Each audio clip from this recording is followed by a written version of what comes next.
Imagine waking to the scrape of rat's claws on the floor beside your bed. The smell hits you first: damp straw, human sweat, and the sour tank of chamber pots tipped into the gutter outside. You open your eyes to see your family, mother, father, siblings huddled together under a single, greasy wool blanket. There's no privacy, no solitude, not even the concept of personal space. You're 22, but in this world, you're outside. The street is already alive. A woman shouts "Gardilu," and a cascade of filth sloshes from a second-story window into the open drain. The sludge snakes toward you, thick with rotting food, animal dung, and whatever someone's stomach couldn't keep down the night before. Breakfast, if you're lucky, a bowl of pottage boiled barley thickened with yesterday's scraps. It's been cooking so long it's more paste than stew. The bread is dense, dry, and hard enough to chip a tooth.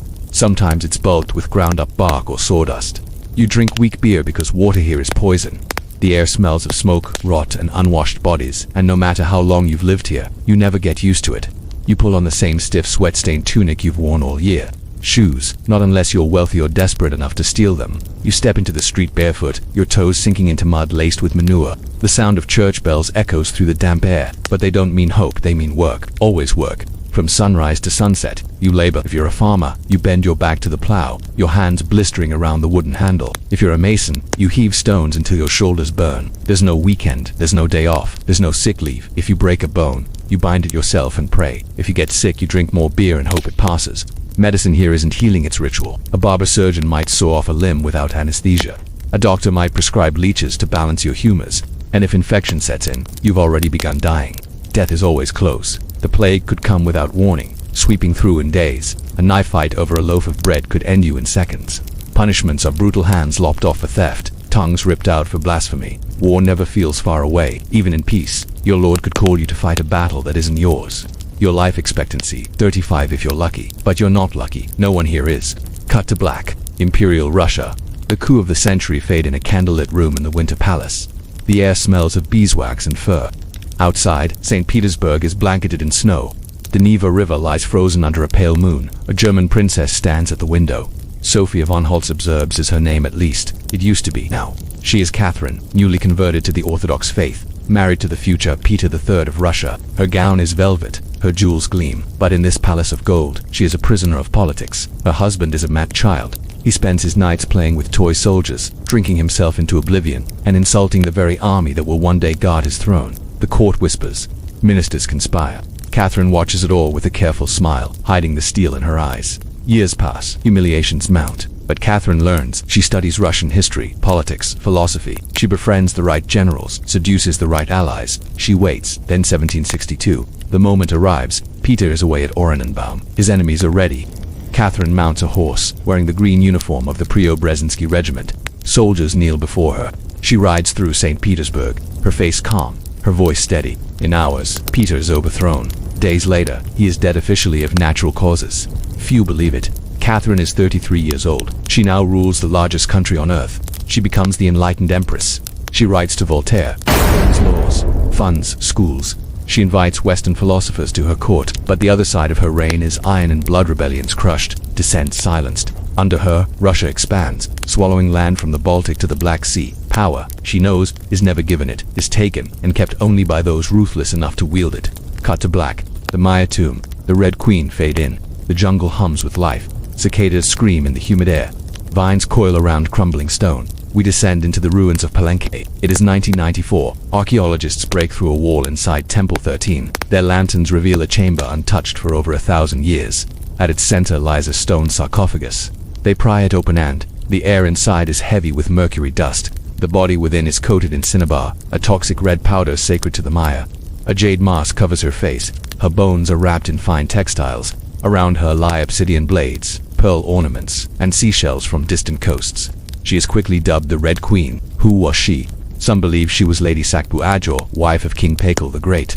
Others think she was a high priestess, her power so great it rivaled the king's, yet her name is missing from all inscriptions. Erased, forgotten, or deliberately hidden.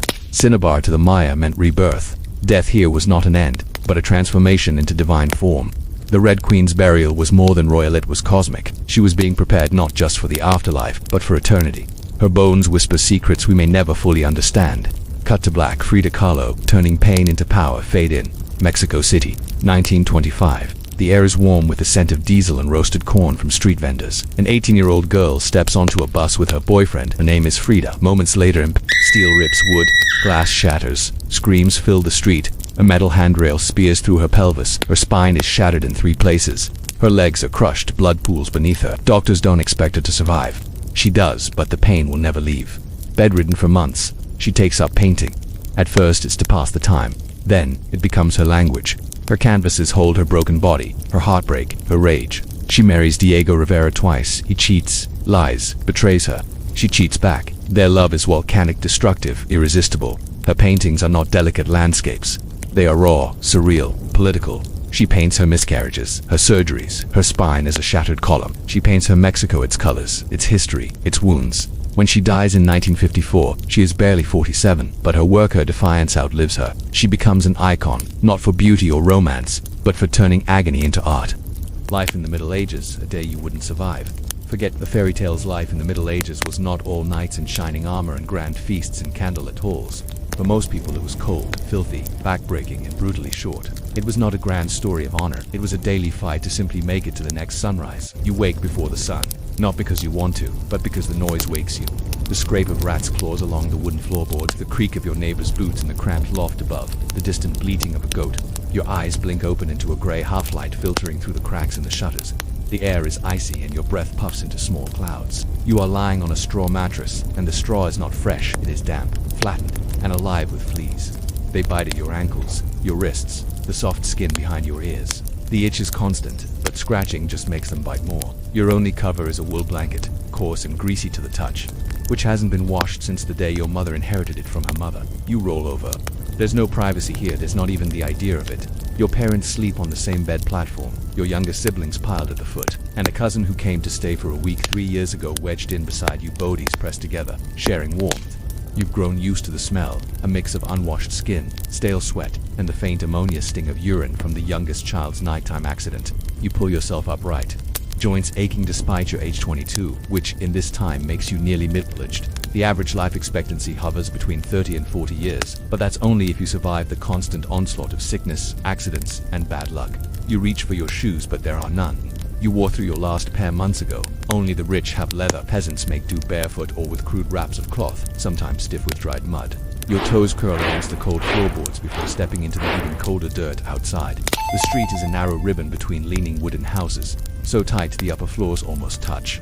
The ground underfoot is a slurry of mud, rotting straw, animal dung, and whatever was dumped from the windows overnight. A sudden shout makes you freeze. Gadilu, and a bucket of foul water and waste splashes into the gutter, barely missing your legs. It runs downhill toward the open drain, carrying scraps of spoiled food, the remains of last night's beer, and human filth. Breakfast is no joy. You take a seat at the rough table inside and scoop into a wooden bowl of pottage, porridge of barley, peas, and cabbage reheated from yesterday, and the day before, and the day before that. It's been simmering so long the flavors have merged into something bland and sour. Your teeth tear into a hunk of bread that could double as a weapon. Sometimes it contains bits of grit or sawdust to stretch the flour. Your drink is a cup of weak ale, because water from the well is a gamble with death. You've seen neighbors waste away from the bloody flux after drinking what looked like clean water. Your clothes never change. A single tunic of coarse wool, worn summer and winter alike, stiff with sweat and grime. Underwear, not unless you've managed to stitch something from scraps of linen. If you're lucky, you own a second garment, but luck has not been with you lately. The day's work begins at sunrise. You don't get to choose it. Your lord's land needs plowing. His ditches need digging. His animals need tending. As a tenant, your rent is paid not in coins, but in your body's labor. You spend the morning bending over in the fields, the earth hard from frost, the wooden plow straining against the soil. Your back burns, your hands blister, the sun creeps higher, but the cold wind never leaves. There is no such thing as the weekend. There is no rest day, except the holy feast days, many of which are still filled with chores. Your children, if you have them, are working beside you by age 5, scattering seed or scaring crows from the crops. Childhood as you understand it in the modern world does not exist. If you injure yourself, say cut your hand on a sickle, there's no hospital to go to. The village healer might press a poultice of herbs against the wound, or the barber surgeon might heat an iron to cauterize it. Infection is a slow-moving death sentence, and you've seen more than one neighbor taken by it. By midday, your stomach growls, but the only meal is more potty. Meat is a rare luxury, usually only during festivals or when an animal is too old or sick to work. Most of the time, you eat bread, porridge, and whatever vegetables are in season, with salted fish if you're lucky. Salt itself is so expensive that it's kept locked away in your lord's storehouse. Winter is the hardest. Your house has no insulation, just wattle and daub walls, with a fire pit in the center. Smoke seeps through a hole in the roof, but much of it stays inside, coating everything in soot. On some nights the fire burns low to save wood, and you huddle under the blanket with the rest of the family, shivering. Summer brings no relief, just swarms of flies, the stink of rotting waste in the heat, and sweat trapped under layers of heavy wool. The church bell calls you again, this time for Vespers. You kneel on the cold stone floor, listening to Latin prayers you don't fully understand. Faith is not optional here. It shapes every part of life, from the calendar to the laws to the punishments for breaking them. The evening brings a final meal bread, maybe a little cheese, another bowl of stew, then darkness. No lamps, only candles or the dying firelight. Night is not peaceful. You hear the scurry of mice in the thatch, the distant howl of wolves, and the drunken shouts from the alehouse. You crawl back into the straw mattress. The fleas are still there, waiting. Your body aches, but tomorrow will be the same, and the day after and the day after in this world. Survival is not a triumph, it's the bare minimum. Most people here will never travel more than a few miles from where they were born. They will never see the sea, never read a book, never taste sugar or oranges or spices from faraway lands. Their stories, their names, their lives will vanish when they die and marked unremembered. The Middle Ages were not a romantic adventure. They were a gamble against hunger, disease, weather, and war, and the house always won. Morning misery, a day you wouldn't survive. Part 1. Pre-dawn, awakening. The darkness presses against your eyelids. A dense black so complete it feels alive, crawling along the edges of your vision. You stir, though whether you awaken or merely shift is unclear. Outside, the world is already stirring in muffled rhythms, the crow of a distant rooster, the bleating of goats tethered to posts, the low rumble of oxen pulling carts along the muddy streets. Somewhere a dog barks, a sharp sound echoing against timber-framed houses, breaking the fragile quiet. You can feel the cold first. It's a biting, penetrating chill that seeps into your bones, creeping along your spine and slipping down your limbs. Your breath forms tiny clouds in the dimness, the air so sharp it pricks your throat. You try to move, but the straw mattress beneath you offers resistance, lumpy, uneven, poking through the thin cloth that covers it. The straw scratches your skin and rustles as if it has a mind of its own. You feel movement against your legs, tiny, rapid, ticklish, unbearable. Fleas, lice, crawling on your neck, your scalp, your arms. You slap at them, but they scatter. Relentless, no pillows, no sheets. Just the coarse, unwashed wool blanket that smells faintly of sweat, smoke, and the lingering odor of last night's turnip stew. You pull it tighter, seeking warmth, but it only scratches your skin more, trapping the cold inside its threads. You're 22 years old, yet your bones grown as if you're 60. A sudden twinge in your back sends a sharp reminder of your youth wasted by labor, malnutrition, and constant exposure to harsh weather. And yet there is no time for pity. The day will not wait. Somewhere outside, the rooster crows again, echoing off the timber walls and stone pathways. Its insistence is cruel. The village is awake, and if you linger too long, you risk falling behind. 2. The bed and straw horror. You try to sit up, but the mattress resists. The straw beneath you shifts with a sound like dry leaves scraping over stone. It pokes mercilessly at your skin, forcing you to wiggle and grimace. Fleas leap, invisible yet audible to the sensitive, aching flesh. Lice crawl through your hair, hiding under tufts, waiting for your attention. You can feel their tiny legs tracing along your scalp, a ticklish horror you cannot ignore. Your blanket, heavy and scratchy, is the only barrier between you and the chill. You tug it closer, but the coarse wool rubs your skin raw. The smell is overwhelming, stale sweat, the faint ammonia of a sibling's accident. Smoke from the hearth yesterday, and a damp, earthy tang of straw. You wrinkle your nose and attempt to adjust, but in a bed shared with 4 other people, space is a luxury you cannot afford. Your mother is beside you, muttering in her sleep. She shifts and snores, the hot breath mingling with yours. Your father rolls over, grunting, the hard bones of his shoulders pressing against your back. Your siblings twist, legs flailing, and the cousin, who wandered in weeks ago and somehow never left, snores like a tiny war drum in the corner of the shared bed. Privacy does not exist. Solitude is a forgotten word. Every movement, every breath, is felt, smelled, and heard by others. You attempt to stretch, pushing your arms above your head. Your shoulder muscles scream, your back cracks with every minor adjustment. You wince at the sharp twinge in your knees, a lingering ache from yesterday's labor in the fields. And yet, despite every discomfort, you must rise. The day's work will not wait for aching bones or exhausted muscles. 3. Physical pain and aging early. You place your hands on the rough boards of the floor, attempting to stand. Your toes curl against the cold, uneven wood. Each joint protests, the knees, the spine. the wrist aches amplified by the nights spent hunched on straw. 22 years old, young by modern standards, yet you feel decades older. Early aging is the peasant's constant companion. You have bent, carried, lifted, dug, and toiled for most of your life, and the cumulative toll shows. Your muscles stiffen, your bones crack, your limbs feel hollow at the joints. A deep groan escapes your throat as you flex your hands, feeling each tendon and ligament pull. You remember neighbors who collapsed mid-labor, unable to continue, dragged back home by family. You are determined not to be one of them, but determination does not lessen the pain. Hunger gnaws at your stomach, a dull but persistent ache. Your last meal was yesterday, a bowl of cold pottage, and you fear today will be no better. Malnutrition dulls the mind, weakens the body, and makes every day a battle against exhaustion. This is already approaching 1,500 to 1,800 words just for the pre-dawn to standing stage. To reach 5,000 words, the next sections will include detailed descriptions of family dynamics and overcrowding in the bed, sensory overload, smells, sounds, and insects during the morning routine, morning chores and preparations before leaving the house, expansion on firewood shortages, weather and temperature, and how it affects movement, internal reflections, fear of disease, injury, hunger, and death, leaving the house, first steps into mud, animal dung, and village life. The toilet horror, extended version if your morning aches weren't enough. Nature insists on its own reckoning. In the Middle Ages, relieving yourself is never simple, private, or dignified.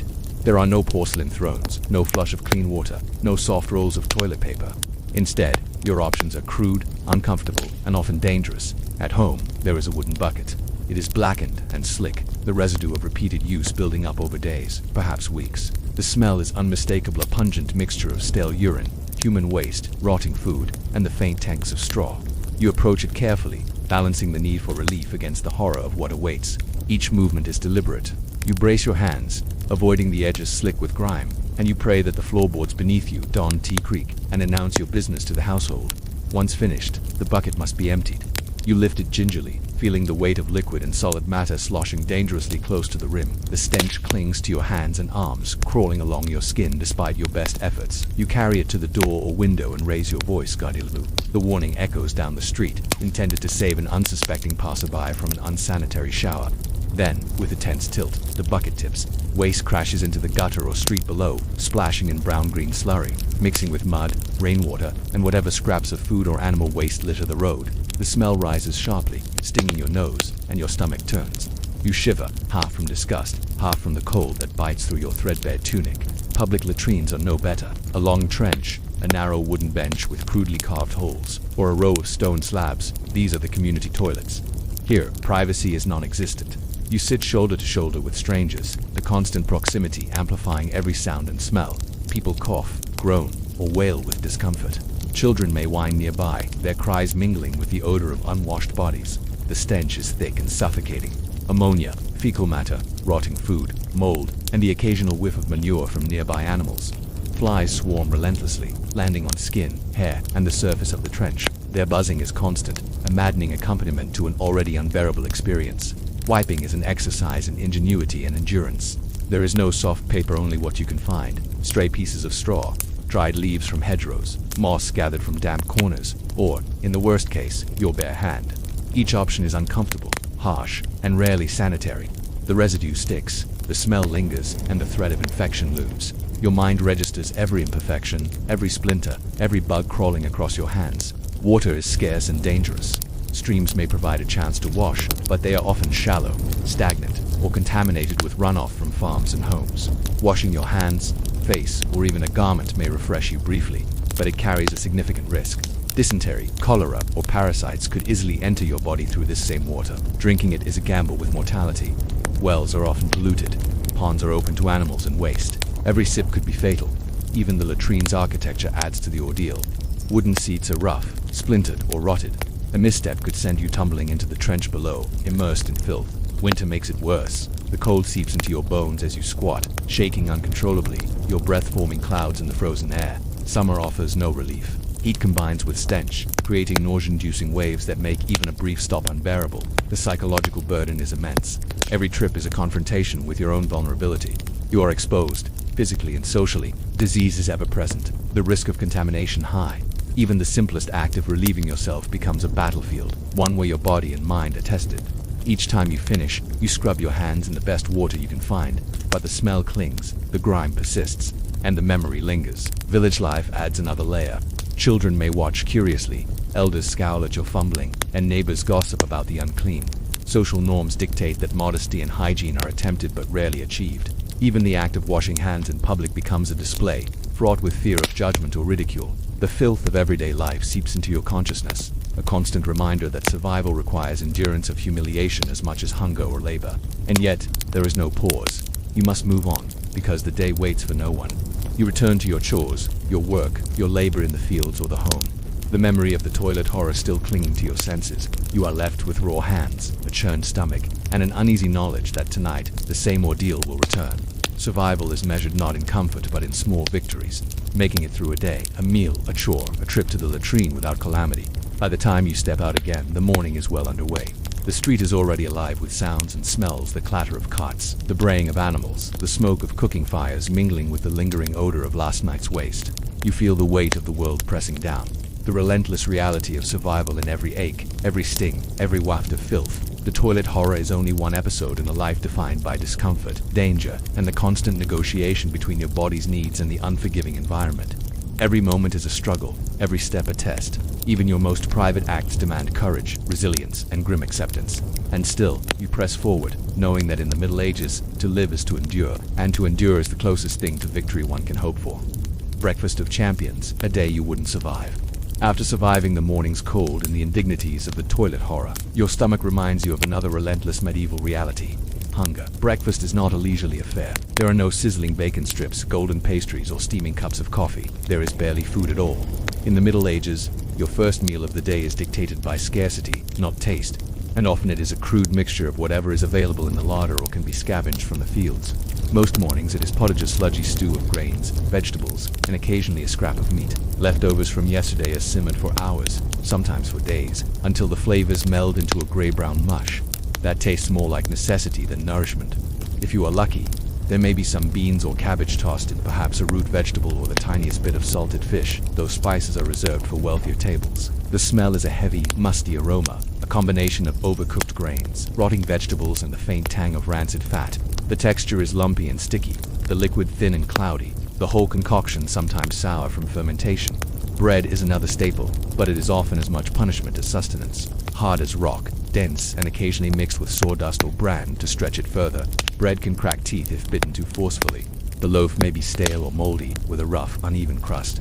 Only during festivals or in homes of lords does bread appear soft, fresh, and spiced. For you, the peasant, the loaf is utilitarian, something to fill the stomach, nothing more. A thin smear of butter or a lick of salt may appear on special occasions, but mostly, you gnaw at dense bread while keeping your hunger at bay.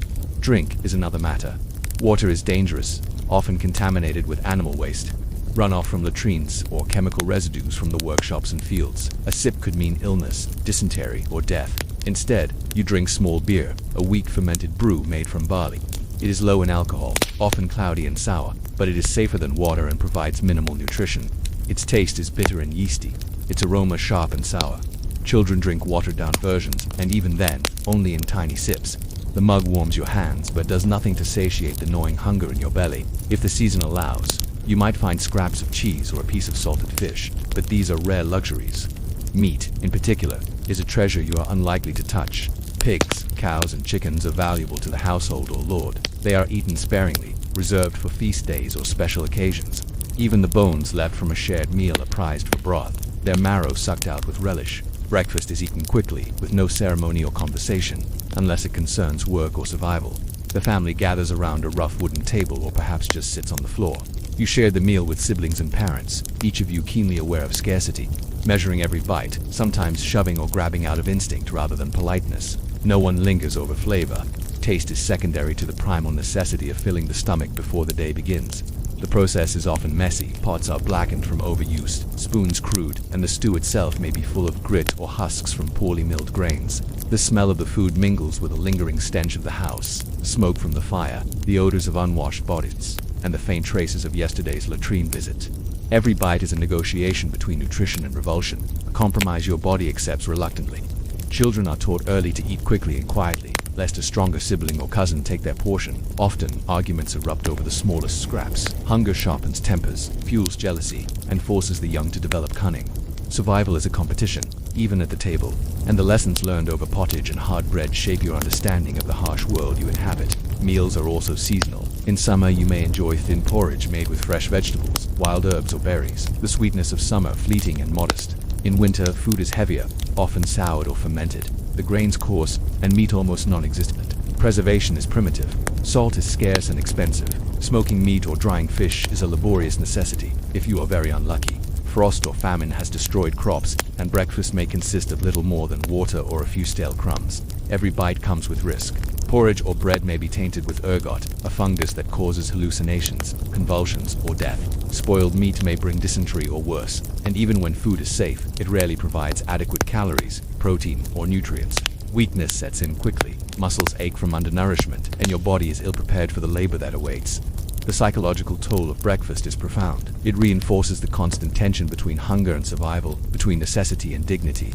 Even the act of eating, which in modern life is a pleasure, is in the Middle Ages a grim acknowledgement of scarcity. You learn to swallow discomfort alongside the food, to accept that meals are fuel, not comfort, and that the day's struggles will only intensify.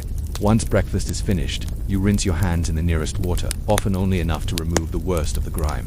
You swallow what remains of your porridge with grim acceptance and steel yourself for the labor ahead. Hunger is a constant companion, gnawing at the edges of your endurance.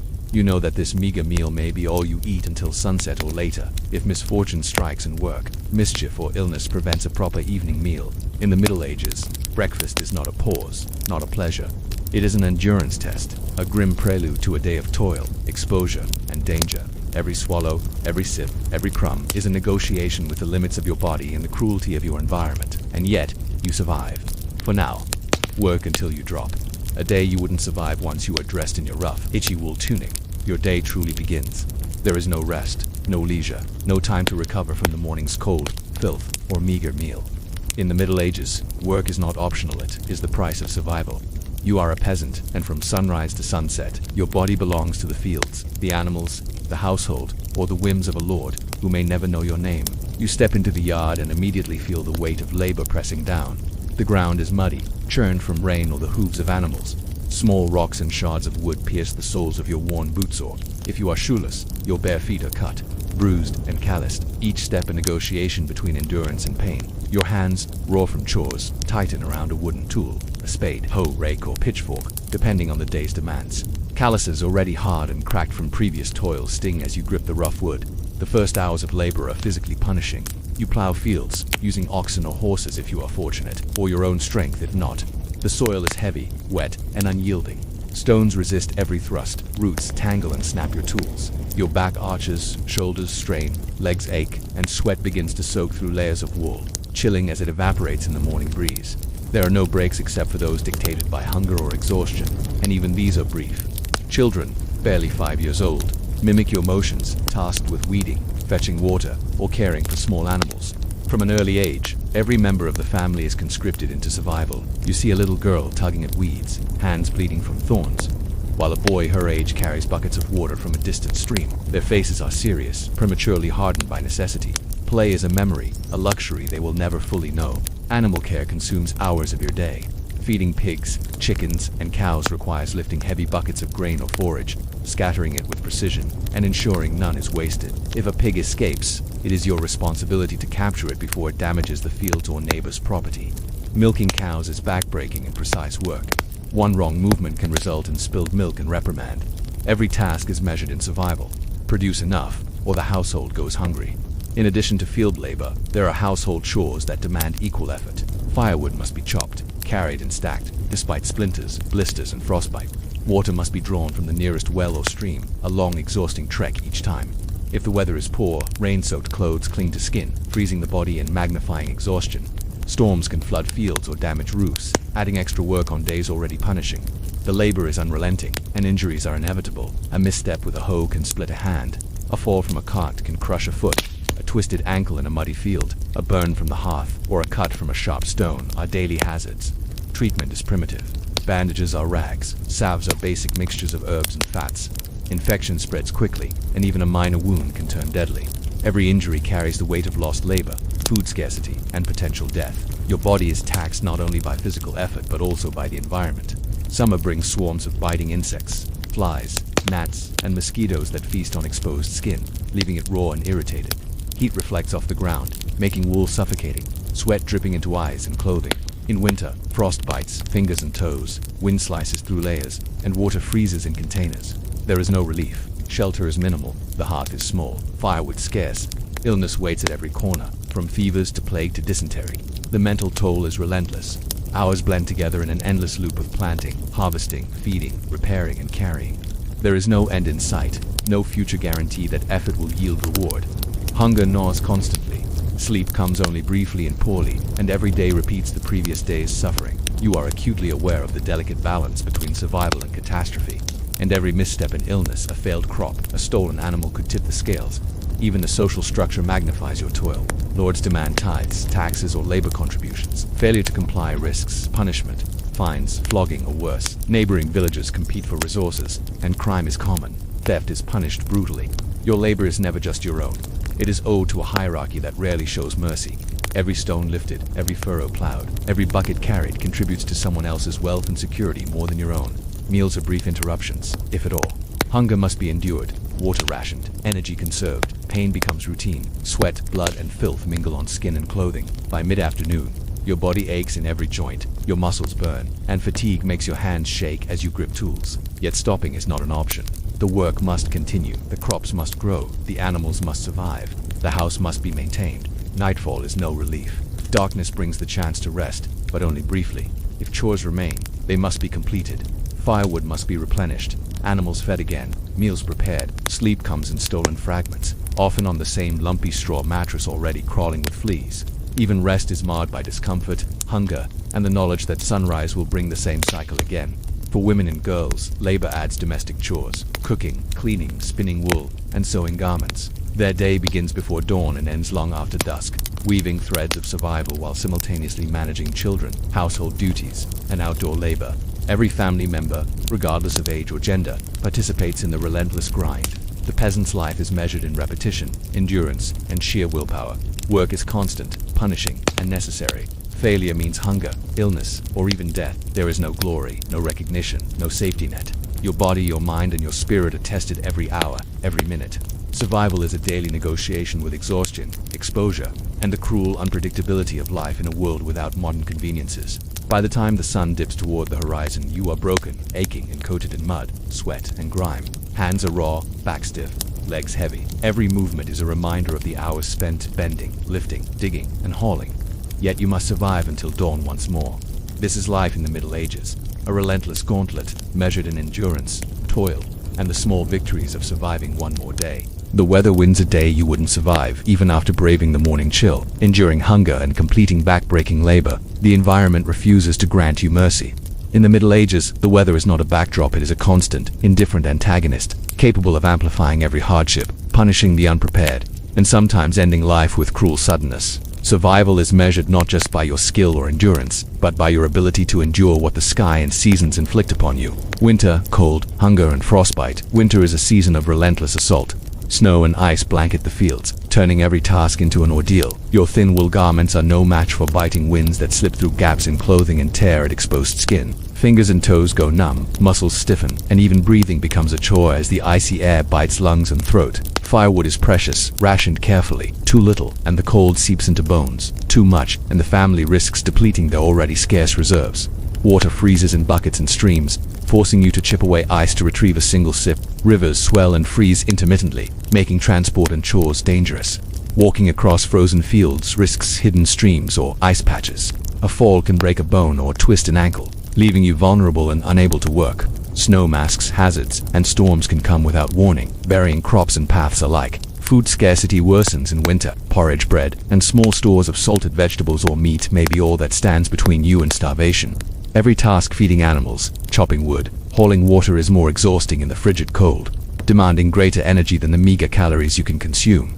Hypothermia is a constant risk. Spring, mud, floods, and endless work. Spring offers no relief. As snow melts, fields turn to treacherous mud. Walking through it is exhausting. Labor slows, and every step risks slipping or twisting an ankle. Carts and plows bog down. Oxen struggle in transport of water. Feed or harvested crops becomes a labor of extreme endurance. Rain can come in sudden torrents, soaking clothing and flesh, mixing with excrement and debris in the village streets. Floods occasionally sweep through lowlands, destroying the tiny harvests that survived winter, carrying away seeds, livestock, or even homes. Paths are impassable, and every journey requires vigilance to avoid hidden holes, fast-moving streams, or collapsing bridges. Even the air is heavy with the smell of wet earth, rotting vegetation, and stagnant water, a breeding ground for disease-carrying insects. Summer heat, sweat, and insects. Summer is no reprieve. Layers of wool trap heat and sweat, making every motion exhausting. The sun beats down mercilessly, skin burns, and dehydration threatens those who cannot reach safe drinking water. Flies swarm incessantly, biting and landing on exposed flesh and food. Mosquitoes spread disease, and swarms of gnats make labor nearly unbearable. Fields dry and crack under the sun, making plowing and planting harder.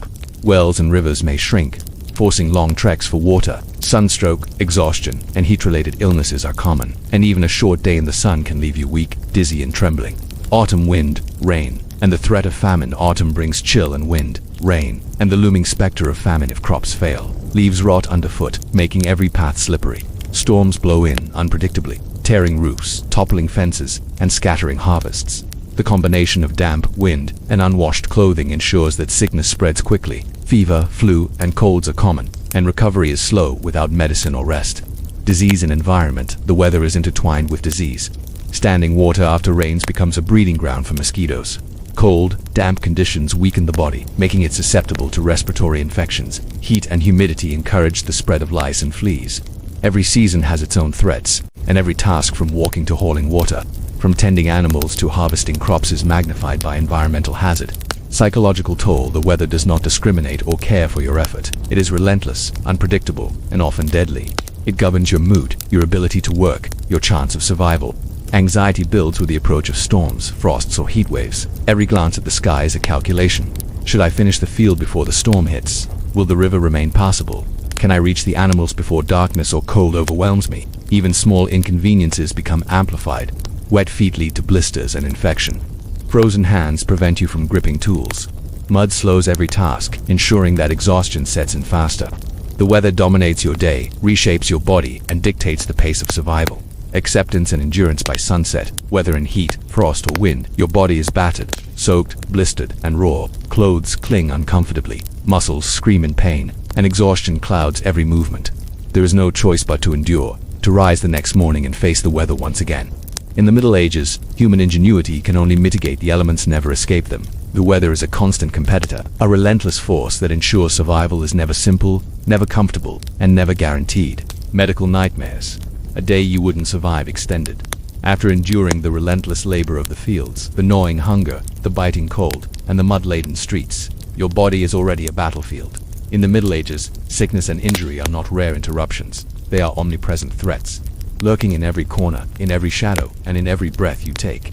There is no modern medicine, no public health system, no guarantee that a doctor can save you. Every cough, every scratch, every fever carries the whisper of mortality. In this world, survival is a precarious tightrope between resilience, luck, and the whims of fate. Injury and risk. Life on the edge, your body is perpetually exposed to danger.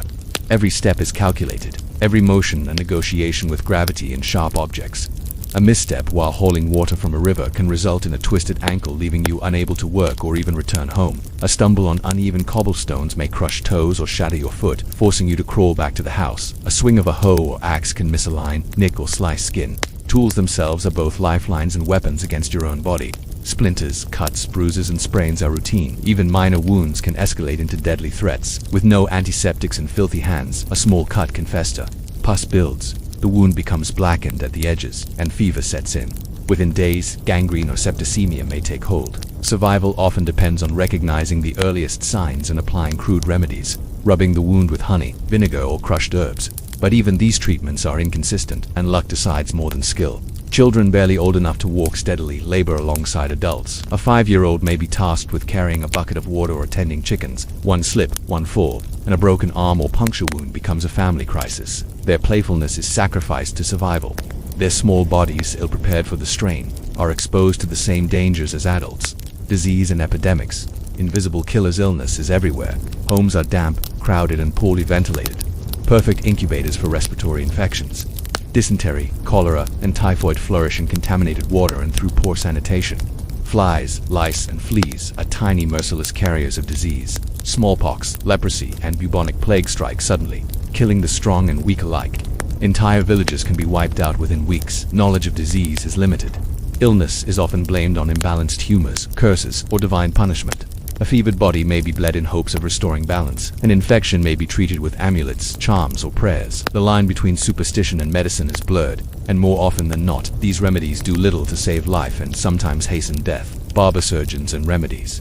Pain without relief. Barber surgeons are the most accessible form of medical care. Part barber, part dentist, part surgeon. They handle everything from haircuts to extractions to amputations. Toothaches are common and excruciating. The solution is pliers, applied without anesthesia.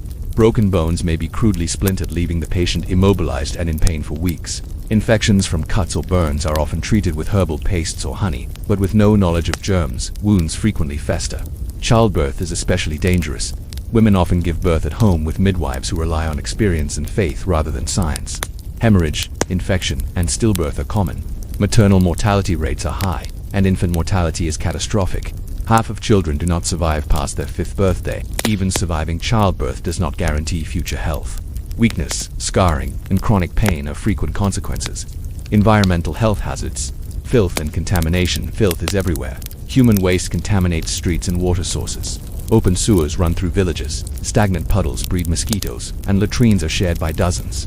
The risk of infection is constant. Even after surviving a minor cut, your environment threatens to introduce bacteria, viruses, and parasites. Waterborne illnesses such as dysentery or cholera can strike suddenly, leaving you weak, dehydrated, and in severe pain. The seasons themselves amplify risk. Winter cold weakens the immune system. Summer heat encourages flies, lice, and mosquito-borne diseases. Wet spring mud harbors bacterial infections. Each season carries new threats that compound daily hazards. Your body is never safe, never rested, and never free from danger. Psychological toll. Fear as constant companion. The mental strain of illness and injury is relentless. Knowing that a simple fever can become lethal instills a constant, gnawing fear. Watching neighbors die from plague or infections adds to the psychological burden. You must continue working, caring for family, and managing chores even when weak, ill, or in pain. The combination of physical suffering, exhaustion, and uncertainty about survival is a psychological crucible few modern humans can imagine. Even minor ailments carry weight. A mild cough prevents rest. A small wound slows labor. A fevered headache threatens the body's ability to function. Mental fortitude becomes as essential as physical strength. Survival demands enduring not only pain but also the terror of an unpredictable, indifferent world. Plague and epidemics.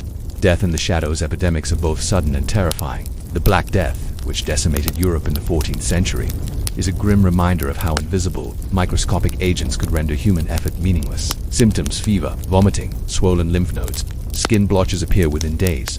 Death can follow swiftly, leaving survivors traumatized and isolated. Communities are paralyzed by fear. Social norms collapse, leaving superstition, violence, and desperation in their place. Medical intervention is mostly symbolic. Prayers, charms, and herbs. Actual understanding of transmission is absent, meaning even careful isolation cannot always prevent infection. Death may strike at any hour, and preparation is minimal. Graves are shallow. Mass burials are common. The psychological impact of witnessing widespread mortality compounds the already harsh realities of daily survival. Endurance and adaptation. Survival against odds in the face of constant threats. Medieval people adapt. They learn which herbs can soothe fever, which poultices may aid infection, and how to clean wounds with limited resources. They hide weakness to avoid punishment or ridicule. Endurance is necessary, but not sufficient. Luck, timing, and proximity to available care often determine survival. Every day is a careful balancing act, completing labor, tending animals, fetching water, and maintaining hygiene while managing the body's fragile health. A single misstep, drinking contaminated water, failing to dress warmly, or ignoring early signs of infection, can be fatal. There is no margin for error. Conclusion. A fragile thread of survival. Medical nightmares in the Middle Ages are relentless. Every cut, cough, or fever is a test of endurance. Every minor injury is a gamble with life itself. Survival is not guaranteed by skill, effort, or courage. It depends on a fragile thread of endurance, adaptation, and luck. Daily existence is a continuous negotiation with illness, injury, infection, and mortality. Even the simplest human needs, food, water, sleep, are inseparable from the risk of disease. To live in this time is to understand vulnerability in every breath, every step, and every action. The body is fragile, the mind is tense, and death lurks at every corner. For a peasant, surviving another sunrise is not an achievement, it is the only goal. Life is a gauntlet of medical uncertainty, filth, labor, and risk. Endurance, prayer, and resilience are the only tools against a world where health is never certain and death is always nearby. Dinner disaster's a day you wouldn't survive after surviving the morning's filth, the back-breaking labor, and the ever-present threat of illness. Your stomach reminds you that the day is not yet over. Hunger in the Middle Ages is relentless, and what passes for a meal is often barely edible, nutritionally insufficient, and sometimes actively dangerous. Every bite is a gamble, every sip of liquid a potential hazard. Dinner or whatever meal you manage to scavenge is far from the comforting ritual we take for granted today. Pottage, the sludgy staple. Your primary meal is pottage, a thick, murky stew made of whatever scraps are available. Perhaps a few vegetables that survive the week, roots pulled from the cold soil, wilted greens or legumes. Sometimes, a small portion of meat or fish is added, but often, it has been boiling for days in the same pot, lending it a sour smell and questionable taste. Bread, the most common accompaniment, is hard, dense, and occasionally mixed with inedible fillers like sawdust or ground acorns. Eating is rarely pleasurable. The pottage has an unappealing texture, lumpy, slimy, and gritty. Bits of bone or grit find their way into each spoonful, reminding you that cleanliness is not a priority in medieval kitchens. Steam rises from the pot, carrying a mixture of smells: burnt vegetables, rancid fat, and the metallic Thames of iron from cooking vessels. Your stomach is empty, yet your senses are assaulted, and every bite is a balance between necessity and revulsion. Scarcity and starvation: food is not guaranteed. Crop failures, livestock disease, and famine strike unpredictably.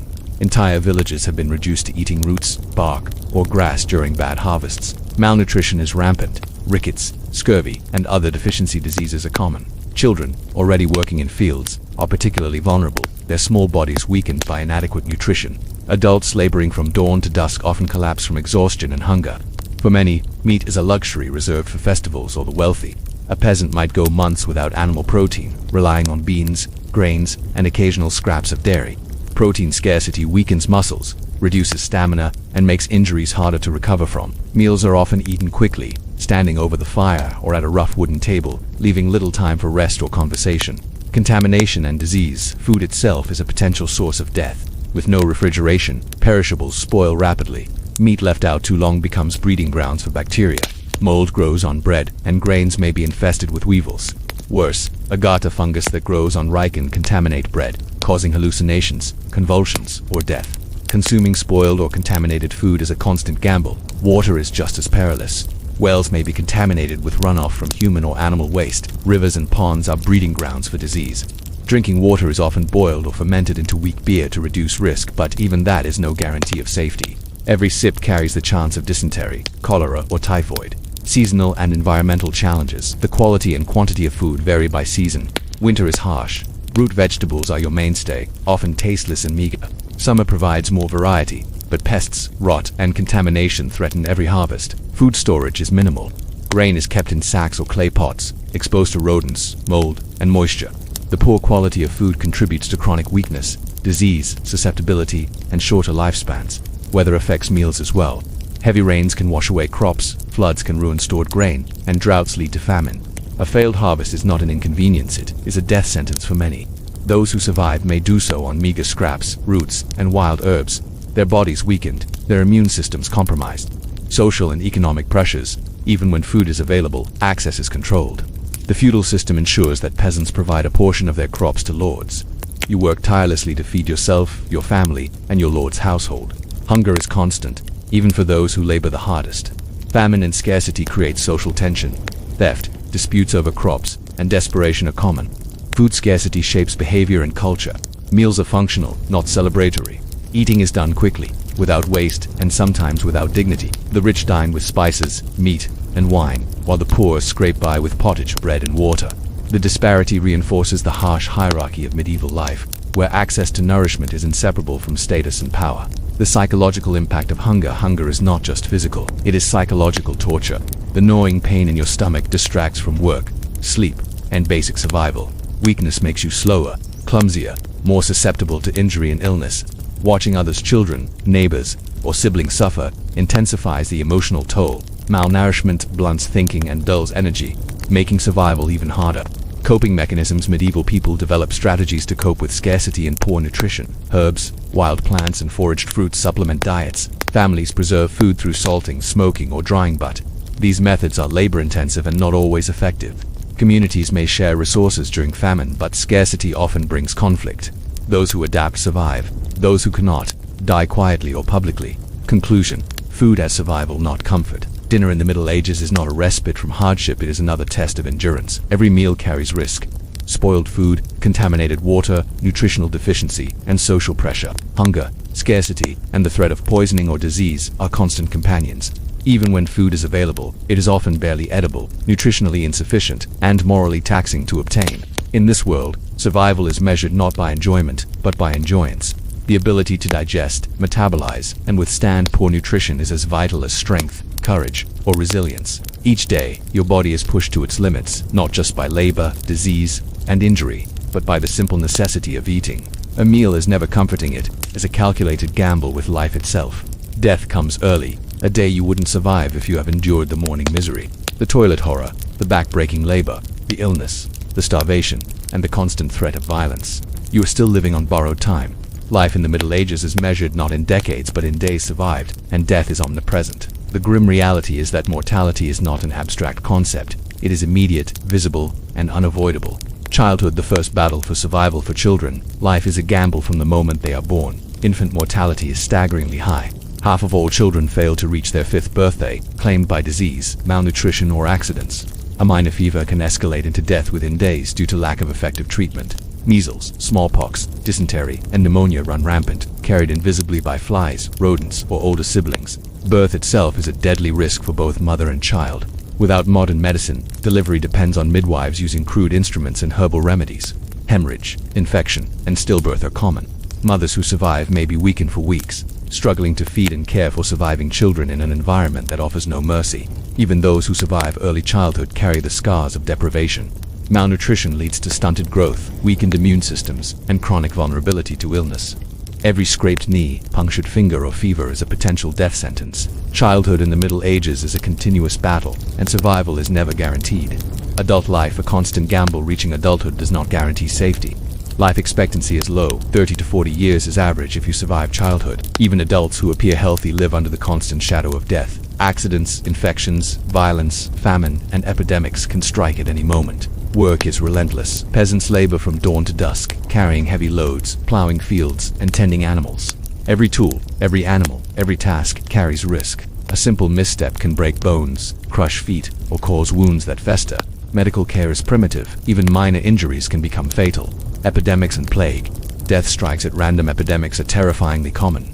The Black Death, centuries earlier, decimated populations, and smaller plagues continue to recur. Infection spreads quickly in crowded villages, towns, and cities. Symptoms: fever, vomiting, buboes, coughing. Blood appears suddenly, and death follows swiftly. Plague does not discriminate. Rich and poor, young and old, strong and weak, anyone can be claimed. Fear grips communities as neighbors, friends, and family members disappear within days. Bodies pile up, burial rites are rushed or neglected, and superstition spreads alongside disease. Survival often depends more on luck than knowledge or skill. Other diseases lurk constantly. Typhoid, dysentery, cholera, and influenza circulate through contaminated water, food, and close living quarters. Flies, lice, and rodents are vectors, ensuring that illness is never far away. The risk of dying from a simple infection, an abscess, a wound, or a common cold is horrifyingly real. Famine, starvation is a constant threat. Famine is an invisible killer that shapes life at every level. Crop failures, weather extremes, and poor harvests can wipe out entire communities.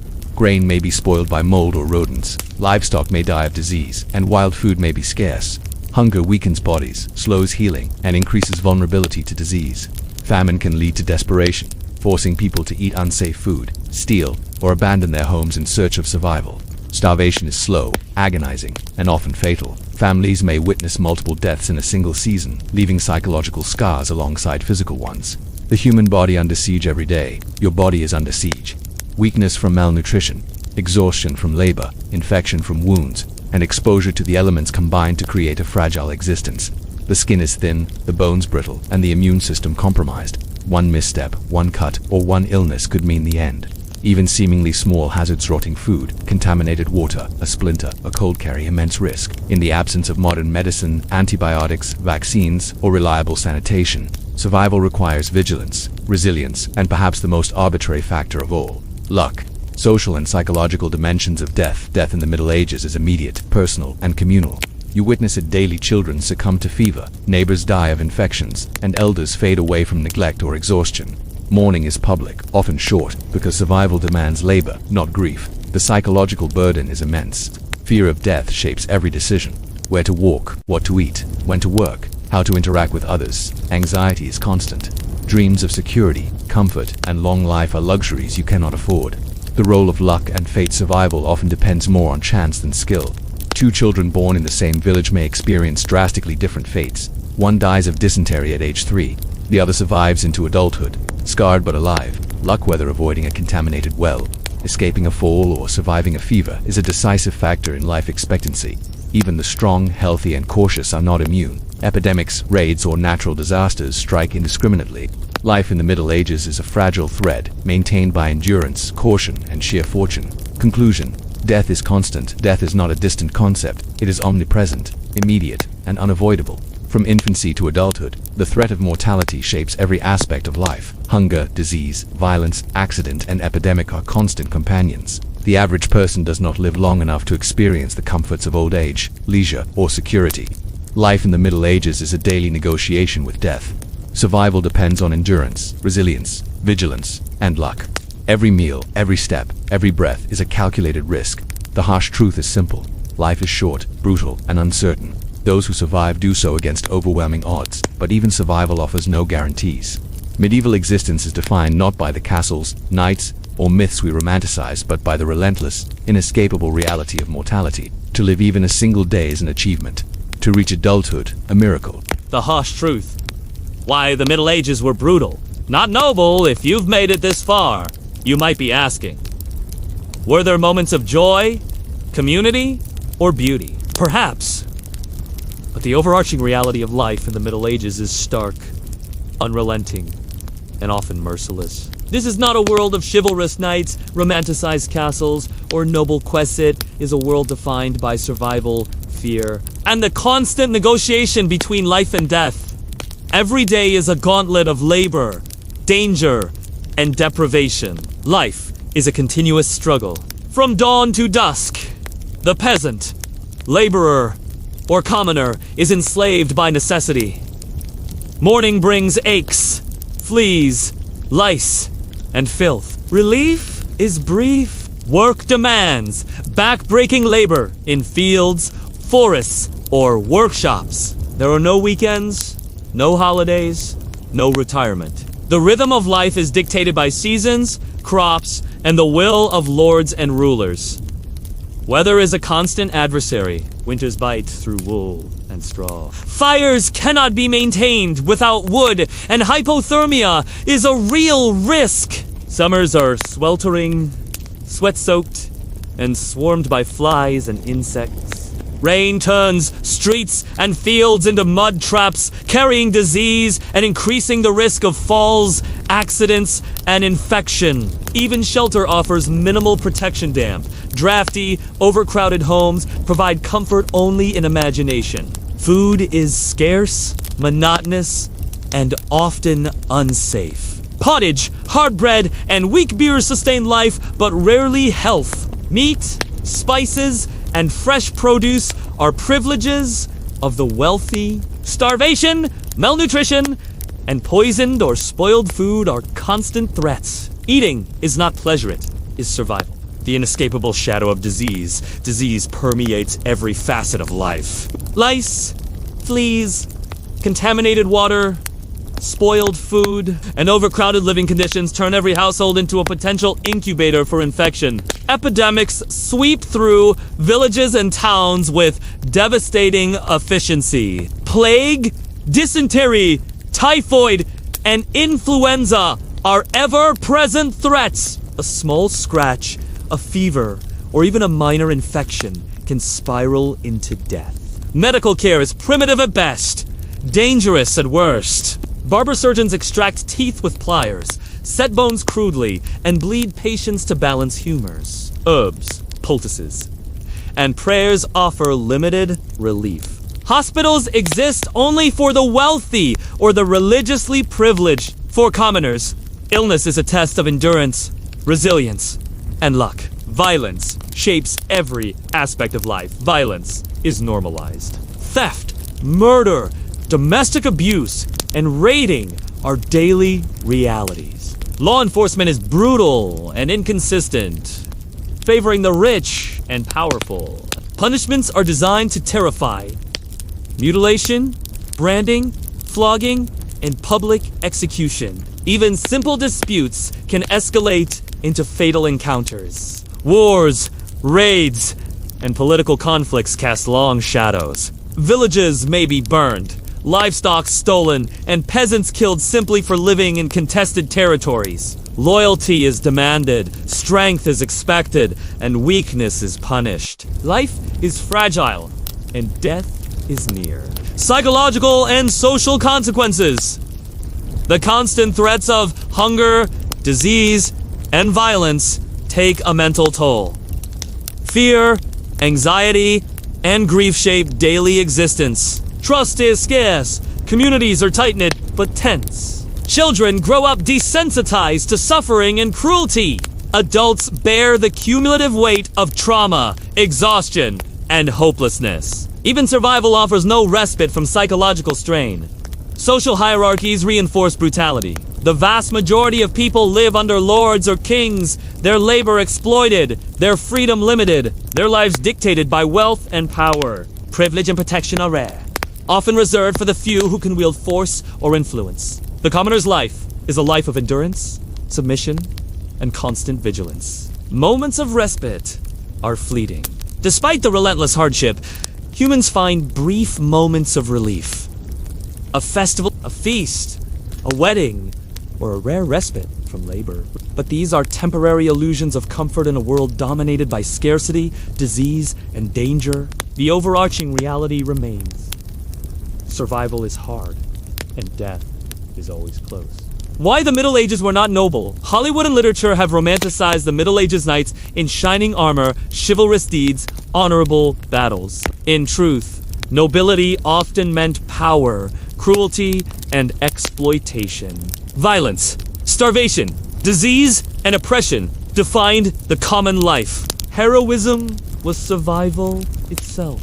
Courage was enduring what life dealt without complaint. The myth of medieval nobility hides the harsh truths. Life was nasty, brutish, and short. Mortality was high. Comfort was minimal. Labor was relentless. Disease was omnipresent. And violence was inevitable. Privacy, security, hygiene, and freedom, the basics we take for granted today, were absent. Life was measured not in wealth or titles, but in moments survived. Endurance, as the only virtue to live in the Middle Ages, was to endure. Every day demanded resilience, cleverness, and a bit of luck. Survival required navigating disease, starvation, violence, and labor with limited resources. The strong may survive longer, but no one is safe. Even the young, healthy, and vigilant are vulnerable to forces beyond their control. Every meal eaten without illness, every day completed without injury, every night survived without attack is a small victory. Life itself was precious, fragile, and uncertain. Endurance, not honor, not glorious, the true virtue of the age. Conclusion! The brutal reality, when we look back, it is easy to romanticize the Middle Ages, castles, knights, kings, and quests. But the reality was far harsher. Survival was a constant battle against hunger, filth, disease, violence, and death. Life expectancy was low. Childhood was perilous. Adulthood offered no guarantees. The Middle Ages were not noble, they were brutal. They demanded endurance, courage, and resilience in the face of relentless hardship. And yet, humanity persisted. People worked, loved, struggled, and survived, leaving traces of their existence in stone, manuscript, and memory. So the next time we grumble about discomfort, hardship, or inconvenience, it's worth remembering. Our ancestors faced a world where even the simplest acts, eating, sleeping, relieving oneself, walking outside, were battles for survival. They lived lives of constant risk, fear, and labor, making our modern comforts, health, and longevity a miracle beyond imagination. Life in the Middle Ages was not a fairy tale. It was a gauntlet, and surviving even a single day was an extraordinary feat of endurance, luck, and resilience. Life in the streets. Filth, chaos, and survival. If your home isn't enough to remind you of the harshness of life, stepping outside into the village or town offers another education. Streets are rivers of mud, refuse, and garbage from kitchens, butchered animals, and human waste is tossed into the streets without sanitation systems. Rain turns alleys into foul-smelling streams, carrying disease, debris, and the stench of decay. You have to navigate carefully. A misstep could send you slipping into filth or stepping on sharp debris, a broken pot, a discarded bone, a splintered board. Flies swarm constantly, drawn to the scent of rot. Rats, bold and hungry, scuttle across your path, eyes gleaming in the dim light of dawn. Their bites, scratches, or fleas are enough to transmit disease. Noise and chaos dominate the urban experience. Cuts rattle over uneven cobblestones, blacksmiths hammer metal in open-air forges, dogs bark, and townspeople shout to be heard over the clamor. Markets are crowded, pushing you into strangers, forcing close contact with sweat odors and the occasional cough or sneeze that carries infection. The air is thick with smoke from cooking fires and chimneys, stinging eyes and lungs. Yet, despite this, life must continue. Merchants hawk goods, artisans work tirelessly, and villagers scavenge for scraps to survive. Children run barefoot, oblivious to the dangers beneath their feet, while mothers struggle to carry infants in the midst of chaos. Survival is an endless balancing act. Avoid contamination, avoid injury, avoid confrontation, and hope that luck favors you that day. The relentless cycle of work defines every moment of existence. There are no vacations, no weekends, no days off. Peasants rise with the sun in labor until it sets, returning home exhausted but unable to rest fully. Fields must be plowed, livestock fed, fences repaired, crops harvested. Tools are crude, heavy, and often dangerous. One slip could crush a finger, puncture a foot, or fracture a limb. Even specialized labor is grueling. Blacksmiths spend hours bending iron in blistering heat, sweat streaming down their faces, hands burned and blistered. Millers lift sacks of grain heavier than their own body weight, maneuvering them along slippery wooden platforms. Women carry water, tend children, churn butter, bake bread, and mend clothing, laboring incessantly in conditions we would now consider unsafe or inhumane. The labor of children is no less brutal. They wake before dawn to tend animals, collect firewood, or help in the fields. Play is brief, if it exists at all, replaced by work that can leave them crippled, sick, or worse. Survival is the only reward for endurance. Comfort, leisure, and freedom are luxuries denied to nearly everyone. Hunger and scarcity, the constant companion. Hunger is a companion that never leaves. Meals are sparse, repetitive, and nutritionally inadequate. Porridge watery sludgy stew is the mainstay. Bread is hard, sometimes laced with grit or sawdust, and meat is rare. Beer is often consumed not for pleasure but for safety. Water is contaminated and potentially deadly. Famine strikes unpredictably. A poor harvest, sudden frost, or failed irrigation system can destroy months of labor. Families face the impossible choice of eating seed grain to stave off starvation or leaving fields unplanted, risking future hunger. Starvation weakens the body, slows healing, and makes disease inevitable. Those who survive often bear lifelong consequences. Stunted growth, chronic fatigue, weakened immunity, and susceptibility to infection. Hunger is not an occasional discomfort, it is a continuous, gnawing reality, shaping every decision, every movement, every day. Violence and injustice. Life under threat violence is ever present. Theft is common. Disputes escalate into bloodshed. Punishments are public and brutal. A peasant stealing a loaf of bread may lose a hand. Gossiping women might endure the scold's bridle, a metal muzzle designed to humiliate. Bandits and raiders can strike at any moment, and warlords or soldiers may conscript or kill indiscriminately. Even life under a lord is precarious. Taxes, tithes, and labor obligations are enforced ruthlessly. Failure to comply can mean fines, corporal punishment, or worse. Justice is arbitrary, favoring the powerful over the weak. Survival demands caution, cunning, and obedience, yet even compliance cannot guarantee safety. Mental and emotional strain. Enduring constant fear. The psychological toll of this environment is immense. Fear of disease, hunger, injury, violence, and death dominates life. People grow desensitized to suffering, but are also hyper-vigilant, constantly assessing risk and making small calculations that may determine survival. Grief is unavoidable. Losing children, siblings, spouses, or neighbors to disease, starvation, or accident is common. Yet mourning is brief, because labor and survival demand attention. Emotional strain is compounded by the absence of support systems. Mental health is unknown, therapy non-existent, and superstition often dictates coping mechanisms. Moments of humanity. Tiny victories, despite the brutality. Glimpses of humanity endured. Communities share what little they have. Festivals, religious celebrations, and seasonal gatherings offer rare relief. Laughter, storytelling, and song provide momentary escape from hardship. Compassion exists alongside cruelty. Neighbors sometimes protect one another, share food, and care for the sick. These moments are fleeting but vital. They remind the medieval human that even in a world dominated by suffering, endurance is possible, and small joys shared warmth. A good meal, a moment of play can sustain the spirit. The inescapable reality when we strip away the myths of chivalry, honor, and heroism. The Middle Ages reveal themselves as a time defined by survival, endurance, and the relentless struggle of the human body and spirit. Each day is a battle against hunger, filth, disease, labor, violence, and the elements. Life is short, often painful, and filled with loss.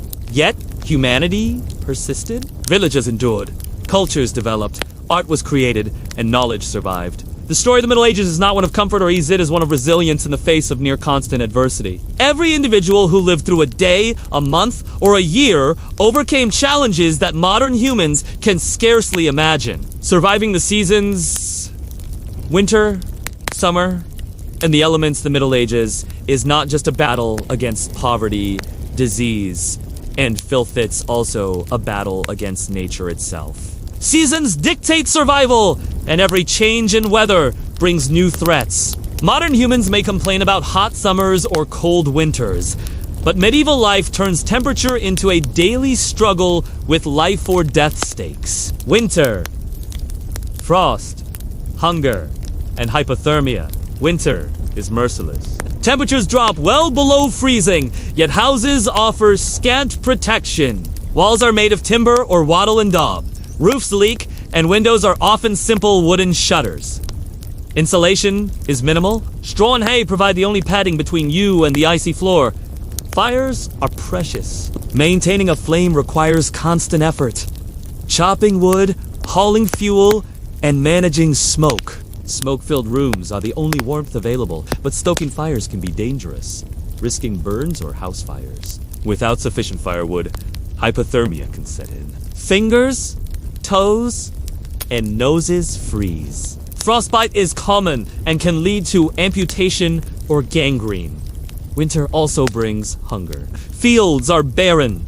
Livestock may die from exposure or malnutrition, and preserved food is limited and often contaminated. Peasants survive on stale bread, dried grains, and occasionally salted or smoked meat. Starvation and scurvy weaken bodies already taxed by cold and labor. Even water becomes a hazard. Wells and rivers freeze, forcing people to chip ice for drinking water, which may be contaminated with debris.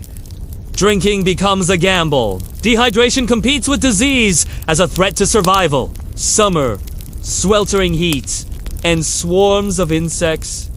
Summer, by contrast, is not relief. The heat is oppressive, intensified by layers of wool and rough garments. Sweat-soaked clothing sticks to skin, chafing and causing sores. Flies, mosquitoes, and other insects swarm relentlessly, biting, spreading disease, and driving humans toward madness. Labor continues. Unabated fields must be plowed, crops harvested, and animals tended. Sunstroke, dehydration, and exhaustion are constant threats. Streams and rivers offer only temporary relief and carry the risk of waterborne disease. Every sip of water or bite of food could harbor infection. Heat also magnifies the stench of filth. Streets, homes, and latrines become unbearable as human waste, garbage, and decay ferment under the sun. The combination of smell, sweat, and insects makes even simple movement exhausting and distressing. Spring and autumn.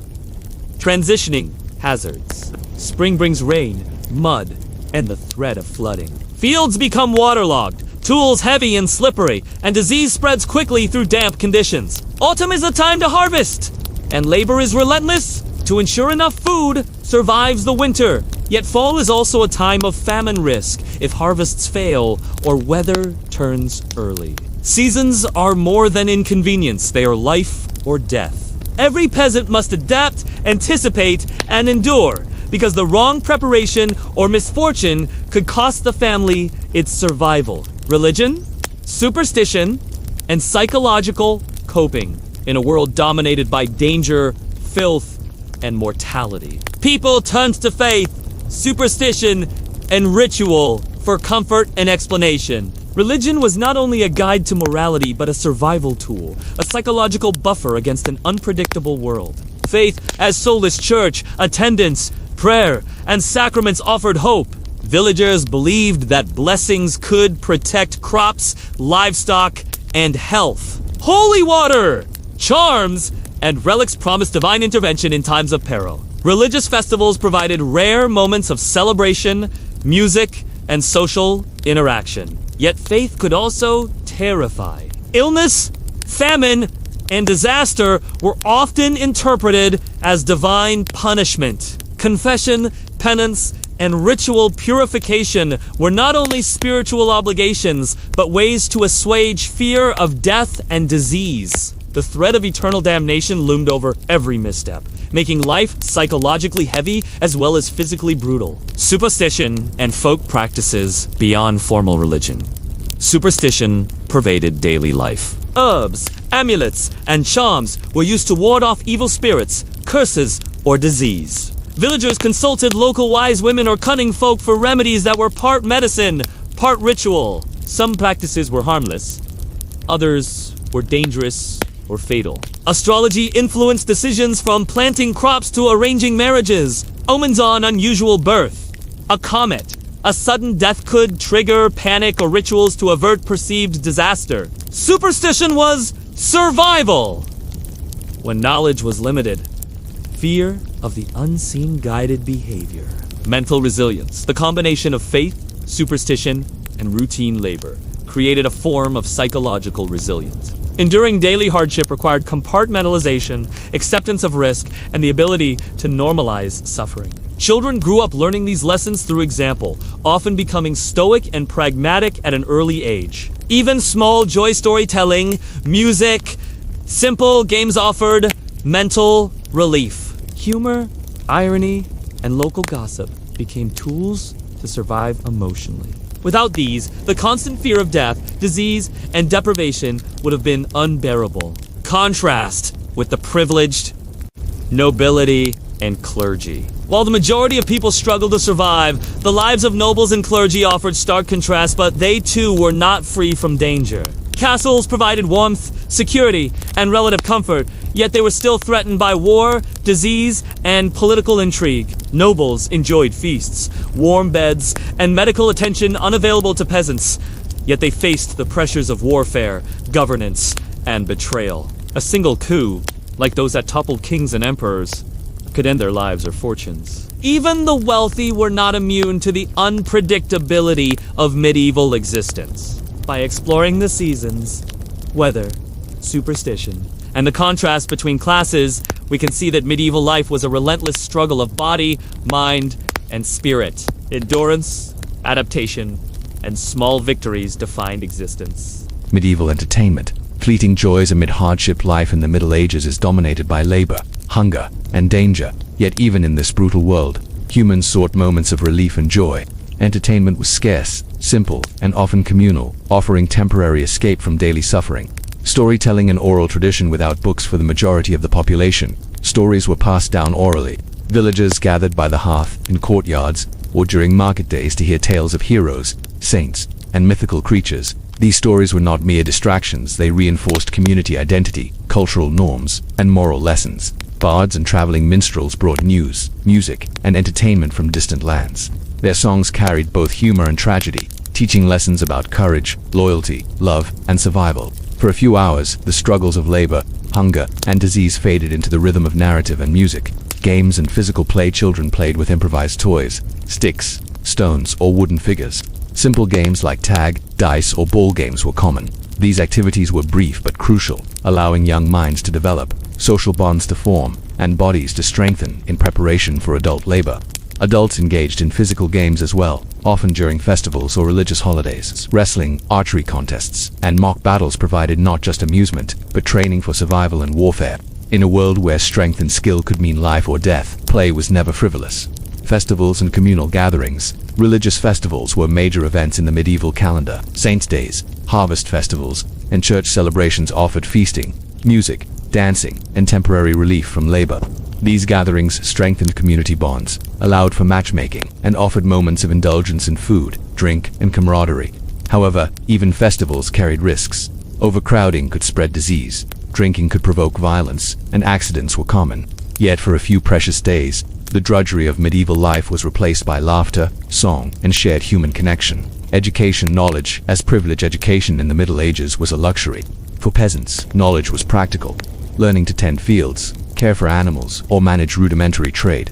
Reading, writing, and arithmetic were rare skills, usually passed down in monasteries, guilds, or among the wealthy. Monastic schools and the clergy monasteries preserved knowledge, taught reading and writing, and maintained libraries. Young boys destined for religious life received training in Latin, scripture, and liturgy. Even here, education was grueling with long hours of study, copying manuscripts, and religious instruction. For the common folk, education was largely oral.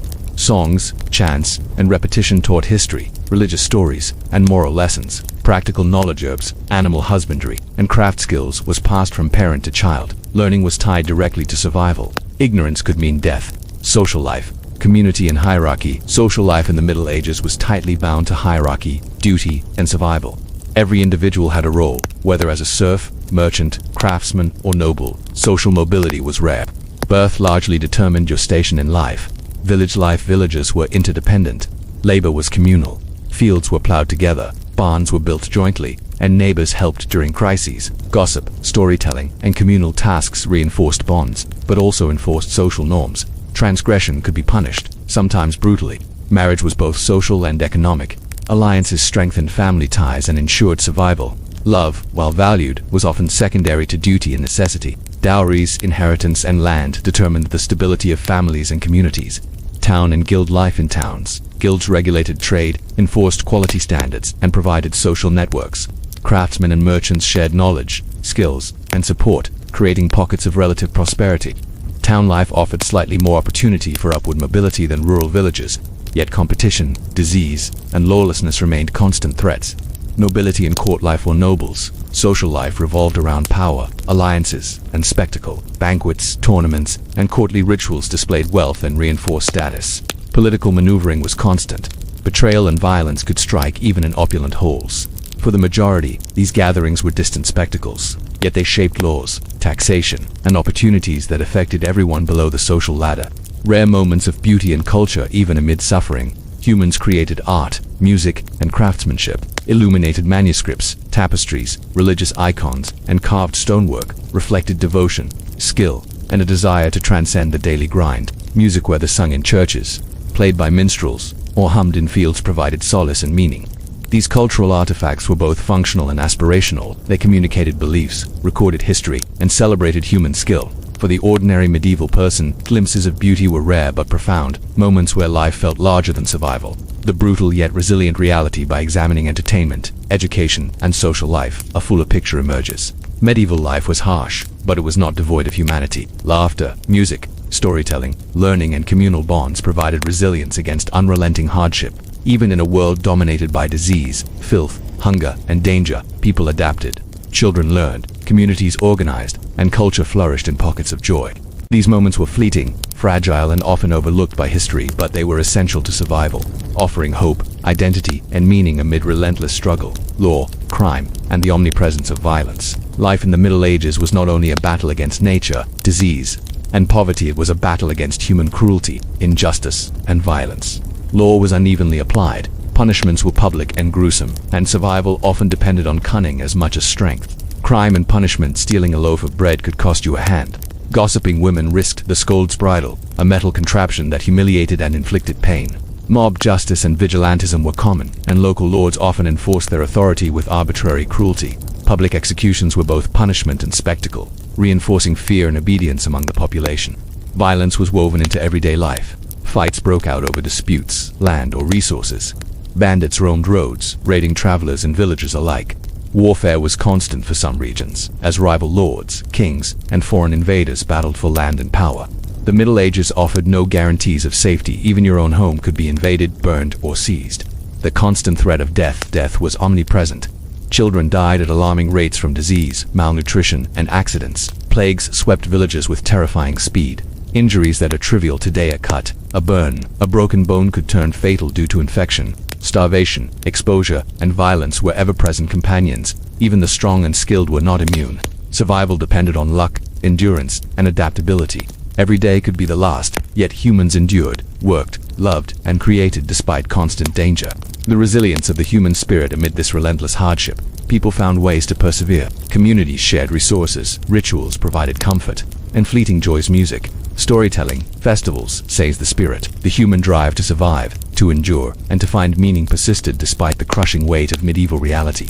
This resilience allowed culture, art, religion, and knowledge to flourish, even in a world dominated by death and suffering. Illuminated manuscripts, songs, and architecture remind us that even amid filth, disease, and brutality, humans sought beauty, order, and connection. Final reflection. The Middle Ages were not romantic. They were raw, harsh, and unforgiving. Every day was a test of endurance, a gamble against hunger, disease, and violence. Privacy, comfort, and safety were luxuries denied to nearly everyone. Life expectancy was short, and death was a constant companion. Yet humans survived. They built communities, raised children, created art, and adapted to unimaginable hardship. The stories of medieval life remind us of the fragility of comfort and the power of resilience. So next time you complain about minor inconveniences, traffic, a long workday, or a cold shower, remember this: your ancestors fought fleas, filth, famine, disease, and ruthless rulers every single day just to survive. Their endurance is a testament to the human spirit, and their stories, though brutal, are profoundly human. Would you survive a day in the Middle Ages? The answer is probably not, but understanding their lives offers perspective, gratitude, and awe for both the progress we've made and the resilience of those who came before us. Every meal you enjoy, every warm bed, and every moment of privacy is a luxury hard-won by centuries of human struggle.